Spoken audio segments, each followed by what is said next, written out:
ایسی دوستی جو اسلامی نقطہ نظر سے، اسلامی پوائنٹ آف ویو سے ہے، وہ دنیا میں بھی ایک سرمایہ ہے اور آخرت میں بھی، عقبہ میں بھی اور جنت میں بھی ایک سرمایہ ہے۔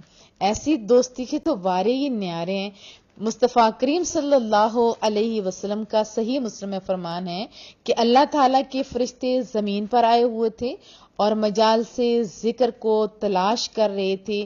مجال سے ذکر کو تلاش کرتے کرتے ایک جگہ پر پہنچ کے، یہ مشکات شریف میں بھی یہ حدیث طیبہ ہے، ہلموا الی حاجتکم، ایک فرشتے نے آواز دی ادھر آ جاؤ، کام بن گیا۔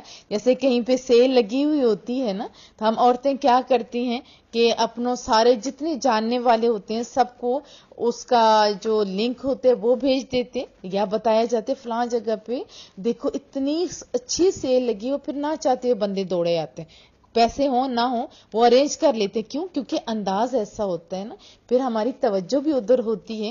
ایسا ہی ہوتا ہے نا، جن کی محبت اللہ اور اس کے رسول سے ہوتی ہے وہ کیا کہتے ہیں، فلاں جگہ پہ یہ اتنا اچھا کام ہو رہا ہے، فلاں جگہ پہ باجی اتنا اچھا درس دے رہی ہیں، چلیں سنتے ہیں۔ تو پھر بندہ کیا کہتے ہیں، ایک دفعہ میں بھی تو سن لوں۔ کیا آپ کا بھی یہ انداز ہے؟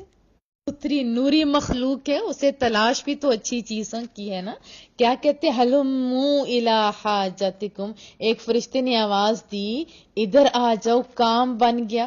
ایک جگہ درس قرآن کریم ہو رہا ہے، دیکھو ادھر ذکر مصطفیٰ صلی اللہ علیہ وسلم ہو رہا ہے، دیکھو ایک جگہ مجلس ذکر سے ایک جگہ محفل ذکر آباد ہے، اور یہاں اپنی رحمت کے پر تان کے کھڑے ہو جائیں۔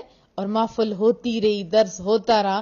جب وہ ختم ہوا، اجتماع ختم ہوا، تو فرشتے واپس کریم رب کے دربار میں پہنچے تو کریم رب نے بڑی محبتوں سے پوچھا تم کہاں سے آئے ہو، میرے بندوں کو تم نے کیسے پایا؟ فرشتوں نے عرض کی یا اللہ وہ عظیم لوگ تھے، وہ بیٹھے تھے تجھے یاد کر رہے تھے، تیرا ذکر کر رہے ہیں، تیری بات سن رہے تھے، تیری بات سنا رہے تھے۔ اللہ سمیع بھی ہے، اللہ بصیر بھی ہے، اللہ لمحہ لمحہ کی خبروں سے آشنا ہے۔ یہ تو محبتوں کی بات ہے نا، کہ پوچھتے ہیں کہ میرے بندے کیا کر رہے تھے، اور پھر لاسٹ میں کیا کہتے ہیں کریم رب مالک کائنات فرشتوں سے فرمائے گا کیا میرے بندے مجھ سے کچھ مانگتے بھی تھے؟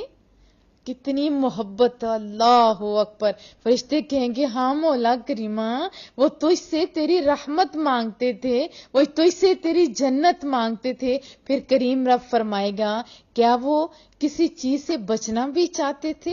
فرشتے کہیں گے ہاں مولا کریمہ، وہ جہنم سے بچنا چاہتے ہیں۔ تو کریم رب اعلان فرما دے گا فرشتوں گواہ ہو جاؤ، جو کچھ انہوں نے مانگا میں نے انہیں دے دیا، اور جس سے انہوں نے بچنے کی خواہش کی میں نے ان کو جہنم سے آزاد کر دیا، میں نے ان کے گناہوں کو معاف کر دیا۔ حدیث طیبہ بڑی تفصیل کے ساتھ ہے، لیکن میں آپ کی محبتوں کے لیے مختصر سے بتا رہی ہوں کہ کتنا اللہ کو اپنے بندوں سے پیار ہے۔ فرشتوں نے جب اللہ تعالیٰ کی طرف سے اعلان اتنی رحمت کا نزول دیکھا کہ اللہ تعالیٰ تو فرما رہا ہے غفرت لہم، میں نے ان کو معاف کر دیا، تو فرشتوں نے کہا مولا کریمہ جن بندوں کی ہم نے بات کی اور جن کی معافی کا تم نے اعلان کیا، ان میں ایک ایسا بندہ تھا جو صرف خاطی نہیں بلکہ خطا ہے۔ خاطی ہوتے ہیں معمولی گناہگار، لیکن جو خطا ہوتا ہے وہ مبالغہ کا صیغہ ہے، یعنی بہت بڑا پاپی ہے، مجرم ہے، گناہگار ہے۔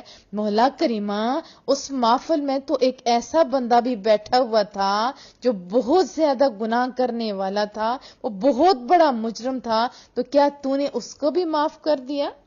تو گزر رہا تھا فجلس معہم، پھر اس نے دیکھا اور پھر ایسے ہی بیٹھ گیا، گھر سے اس نیت سے آیا بھی نہیں تھا، وہ تو کہیں اور جا رہا تھا، وہاں سے ایسے گزر ہوا، وہاں کے بیٹھ گیا، تو کیا مولا کریمہ اس کو بھی معاف کر دیا جائے گا؟ تو کریم رب فرشتوں سے فرمائے گا لہو غفرت، اس کو بھی میں نے خاص طور پر معاف کر دیا۔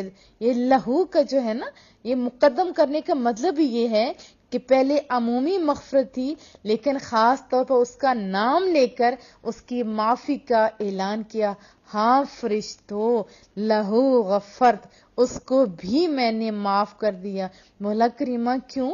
کریم رب ارشاد فرمائے گا، القوم لا یشقی بہم جلیسہم، جن لوگوں کے لیے میں نے پہلے اعلان کیا تھا وہ ایسی قوم ہے جن کے پاس بیٹھنے والا کبھی بدبخت نہیں ہوتا، ان کے پاس بیٹھنے والا کبھی شقی نہیں ہوتا. لہذا یہ دوستی جو دین کی بنیاد ہے، اگرچہ تھوڑی سی آگے بائی چانس آگے، پھر بھی اتنی مفید ہو جائے گی. دیکھیں ابھی آپ بھی درس سن رہے ہیں، ہماری بھی آپس میں محبت ہے اللہ کے لیے، یہ دوستی ہے، خوش نصیب ہے.